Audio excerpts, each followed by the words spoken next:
మీ business ఏదైనా మీ ఊర్లో promotion చేయాలంటే అది సుమన్ టీవీతోనే సాధ్యం. ఇప్పుడే సంప్రదించండి.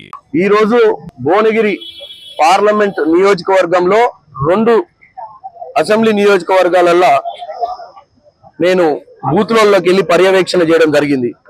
అక్కడ చేసే ఓటింగ్ ప్యాటర్న్ మీద మాకు కొంచెం ఆబ్జెక్షన్ ఉంది. ఎందుకంటే ఈవీఎంలు 3 ఉన్నాయి మా దగ్గర ఇక్కడ భువనగిరి పార్లమెంట్ లో. మొదటిది, రెండోది, మూడోది.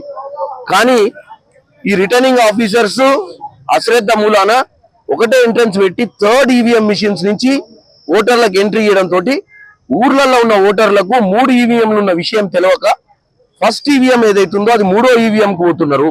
ఆ 3వ ఈవీఎం లా వాళ్ళు ఏదైతే సీరియల్ నెంబరు గత నేషనల్ పార్టీస్ కానీ పెద్ద పార్టీలు కానీ ఆ సీరియల్ నెంబర్లతోటి వాళ్ళు ఇన్ని రోజులు ప్రచారం చేసిరో ఆ తప్పిదం జరిగే అవకాశం ఉంది. కాబట్టి ప్రతి ఓటర్ కూడా వీవీప్యాట్ ని ముందు వీవీప్యాట్, తర్వాత ఈవీఎం 1, ఈవీఎం 2, ఈవీఎం 3 పోయే విధంగా చర్యలు తీసుకోవాలని చెప్పి జిల్లా కలెక్టర్, యాదాద్రి జిల్లా కలెక్టర్ రిటర్నింగ్ ఆఫీసర్ గారికి, అలాగే 7 నియోజకవర్గాల అసెంబ్లీ రిటర్నింగ్ ఆఫీసర్లకు చెప్పడం జరిగింది. నాకు తెలిసి ఇది రాష్ట్ర వ్యాప్తంగా కూడా ఇలాంటిది ఏదో జరుగుతున్నట్టుంది. జరిగినప్పుడు ఓటర్లు కన్ఫ్యూజ్ అయ్యే ప్రమాదం ఉంది. ఓటర్లు కన్ఫ్యూజ్ అయ్యి ఎక్కడెక్కడైతే మల్టిపుల్ ఈవీఎంస్ ఉన్నాయో అక్కడ ఓటర్ల మీద ఇంపాక్ట్ పడే విధంగా ఉంది.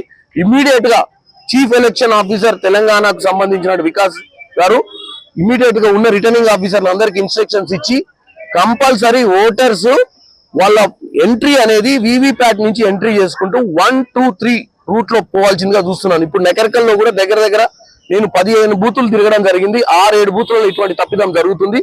దీని మీద వాళ్ళకి అవగాహన లేదు, చెప్పినా కానీ అర్థం కావట్లేదు. రిటర్నింగ్ ఆఫీసర్లు ఇమీడియట్ గా స్పందించాలి మీ ఛానల్ చూసి అని చెప్పి తెలియజేస్తున్నాను.